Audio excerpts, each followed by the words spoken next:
Hey everyone, I'm Jay, and this is the 2016 Toyota Highlander Hybrid Limited.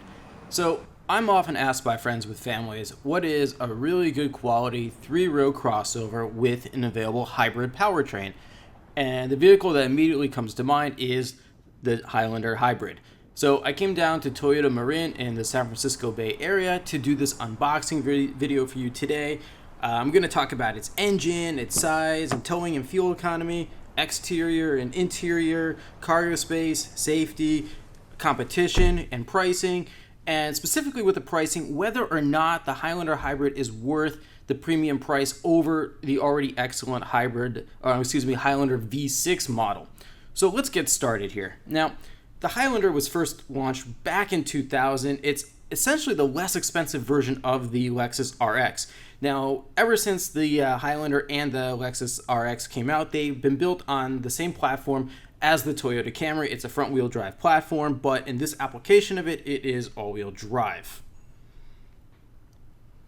Now, and then this is also the third generation Highlander, and it came out back in 2014, and it's been mostly unchanged ever since then.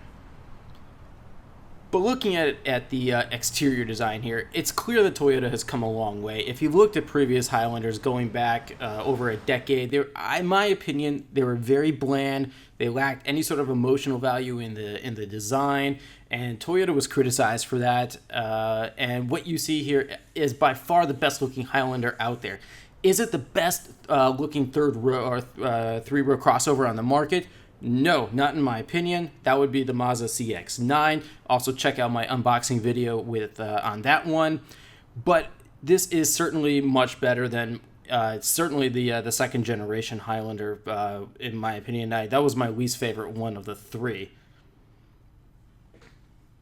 So what makes this one a hybrid? Well, like the V6 model, this is a 3.5 liter V6 engine. It has a total of 280 horsepower, but you can also get a base inline 4 engine. That is a 2.7 liter inline 4, but it only has 185 horsepower and 184 pound-feet of torque.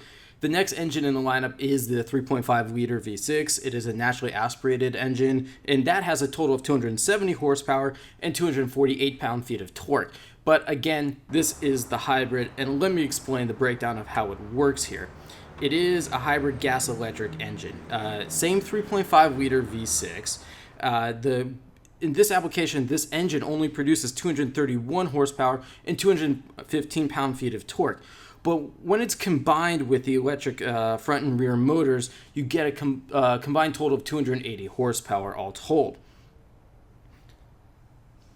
And it's paired to a 6-speed continuously variable automatic transmission, or a CVT, with manual shifting modes.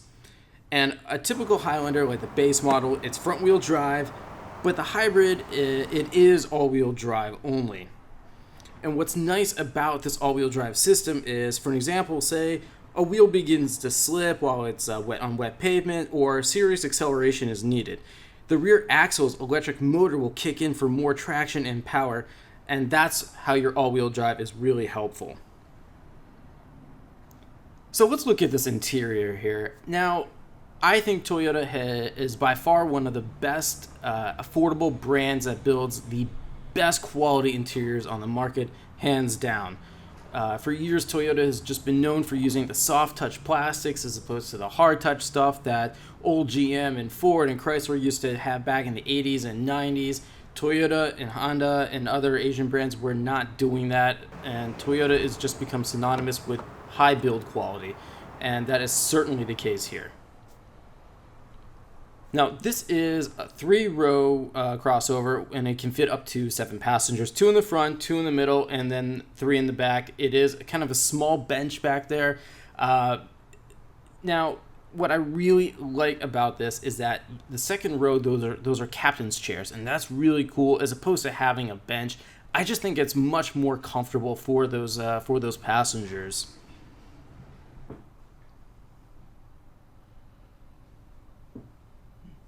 And the interior here, it's sort of like this dark leather, but I really like it. And when combined with the that exterior color. It's what they call pre-dawn gray mica. I think it's a it's a nice color combination overall. But taking a closer look at the interior and the dash, what I like to say is that many of today's Toyotas rather, are yesterday's Lexus. What that means is that Toyota has just improved the luxury quality so much that, sometimes it's hard to differentiate what is a Lexus and what is a Toyota.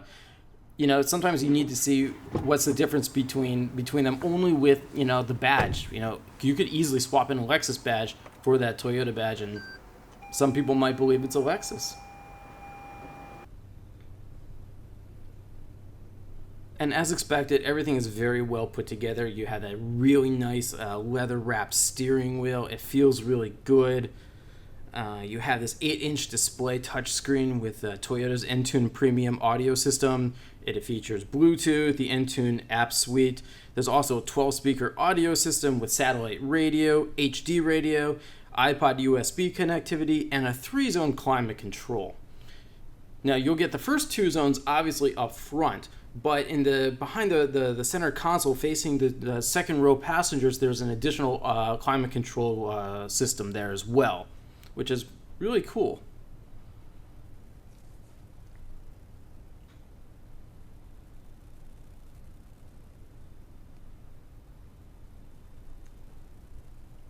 So let's talk fuel economy here. Now, for a vehicle this size, it has a combined total of 28 miles per gallon, 27 miles per gallon in the city, and another 28 miles per gallon on the highway. But what's also cool is that the Highlander Hybrid here can tow up to 3,500 pounds, and that's only 1,500 pounds less than the regular non-hybrid Highlander V6. But that returns 20 miles per gallon. So we're going to talk about the pricing differences between these two models in a few more minutes here. But overall, the Highlander Hybrid is just, it does everything well, and that's the point of a Toyota. A Toyota is supposed to be very well built all the way around, hands down. I do have one complaint, though, about this touchscreen display. It works very well, but it wasn't very exciting. It was very basic to me. I've seen a lot of touchscreen systems before, and this one is only okay. Compared to the Jeep Grand Cherokee, which I recently did an unboxing video of as well, it's clearly not as good. That one has this really, really nice 3D quality to it, and this one, it's just a little plain. And I would like to see Toyota improve this a little bit.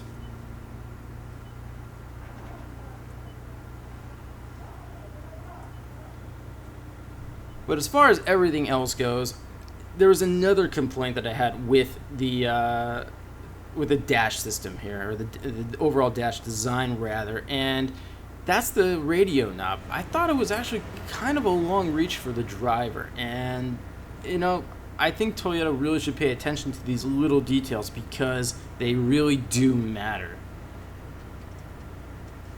But I also like the fact that the climate control system here is not a part of the infotainment system. It's controlled by those knobs. I personally like that. I know some people like to have everything included in the touchscreen system. For me, I like a nice blend, but that's just a personal preference.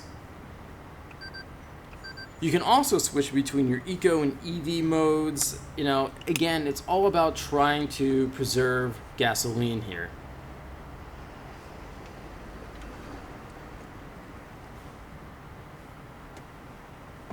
And some other interior features that I really like, again, I'm talking about, that almost Lexus quality is that you have these perforated leather seats. They're heated and ventilated, vented front seats, 8-way power memory driver seat with lumbar, 4-way power front passenger seat as well. And the second row captain's chairs, they also fold flat, as well as the third row, which folds flat 60-40, like in most cars anyway. That's actually a really interesting feature, the way that storage bin opens up there. You can just open up like a little door and it'll just work that way as well, but I like the way it just kind of slid open. That's a nice touch by Toyota there for sure.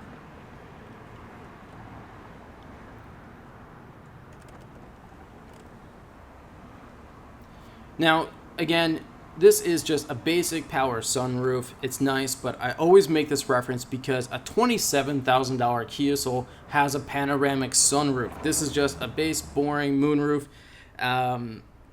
You can get a panoramic sunroof in the Highlander Hybrid, but it's going to cost you more money, and I don't think it should anymore. Panoramic sunroof, if you can get it in a $27,000 Kia Soul, you should be able to get it in a Toyota Highlander, no problem. Not even the Toyota Land Cruiser offers a panoramic sunroof, and that car costs well over $80,000.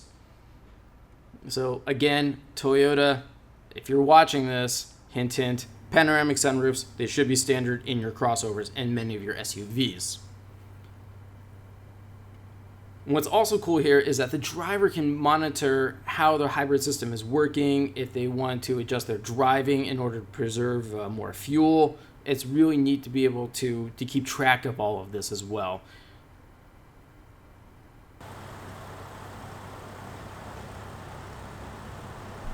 You also have LED daytime running lights, fog lights. You know, the front end, if you didn't know better, this could actually be mistaken for a Toyota 4Runner, and I like that. I like having a crossover that has more SUV-like looks. I think, a crossover, again, it's a vehicle that was originally designed to be a sedan. It's a sedan front-wheel drive platform, and it's just been raised a few inches with an SUV-like body design. But Toyota, like I was saying before, has made the Highlander a little more emotional looking. It's given kind of a little more of a tough, aggressive look, and I think that is a very, very welcome change, and I hope they continue with that. So let's talk safety here. Obviously, you're dealing with a Toyota. You're going to have standard items such as stability control, traction control, anti-lock disc brakes, hill start assist, front seat airbags, a driver knee airbag, front passenger seat cushion airbag, and a full-length side curtain airbags as well. There's also a rear view camera in the display and a blind spot monitoring system. And there is even a rear cross traffic alert and rear parking sensors. Again, all of that is standard. As far as crash tests go, the US government gave the Toyota Highlander a 5-star overall score, 4-star in the frontal driver crash, and but a 5-star in the front passenger crash test. The side crash testing was 5 stars, front and rear, and it also received a 4-star rollover rating. Overall, very, very safe vehicle, and it's, it's Toyota.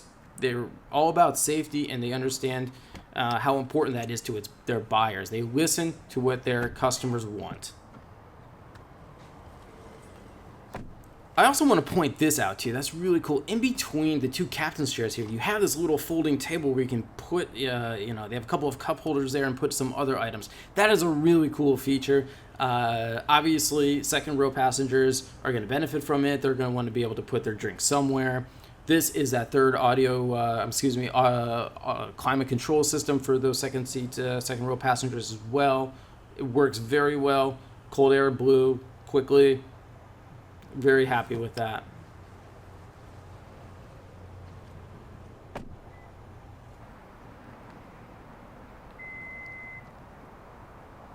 You also have the standard power liftgate, and as I was mentioning in my Grand Cherokee unboxing video, I'm kind of torn on it. I understand the convenience of a power liftgate, but I don't see anything wrong with having a manual unit as well. So let's talk cargo space here. As I already mentioned, all the seats fold flat, and you have normally 14 cubic feet of cargo space, but once those seats are folded flat, it moves up to 83.2 cubic feet of cargo space, which is about average for the class. There's also a 120 volt power outlet and a 12 volt power source in the second row, which is good for charging various devices, etc. Now, the third row seats, they're comfortable enough, but a complaint that I do have is they're not as roomy as, the competition. And some of the other competitors in this class, as I already mentioned, is the Mazda CX-9. You also, of course, have the Honda Pilot, Ford Explorer, even the Ford Flex, which is a bit bigger, but I know people are cross-shopping with that as well. You also have the Chevrolet Traverse and GMC Acadia. Those are twins, as well as their more luxurious corporate cousin, the Buick Enclave. So So let's talk pricing here. A base non-hybrid model starts at around $31,000, but a hybrid limited base is at $47,870. This one comes to a grand total, including delivery and handling fee, of $49,350, but that's only with $580 of options, which includes, just carpet floor mats and a cargo liner and a roof rack crossbar. Not a big deal.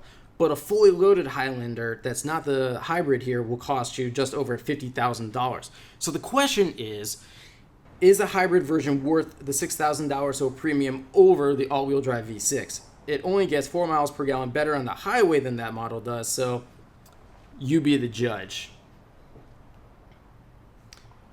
And another thing you may not know is the Highlander Hybrid weighs around 350 pounds more than the gas-only V6 model. So what that means is that acceleration, it's going to be a little bit slower, but I don't think people who buy Highlanders really care about performance. This is a great family vehicle. It is an awesome minivan alternative if you don't want a minivan. So everybody, I'm out of time for today. If you have any questions, please leave them for me in the comments below. I'll be sure to answer all of them. Be sure to check out the full review of the Toyota Highlander Hybrid Limited on carbuzz.com. Like my YouTube channel here, and I will see you all next time. Thanks again and so much for watching.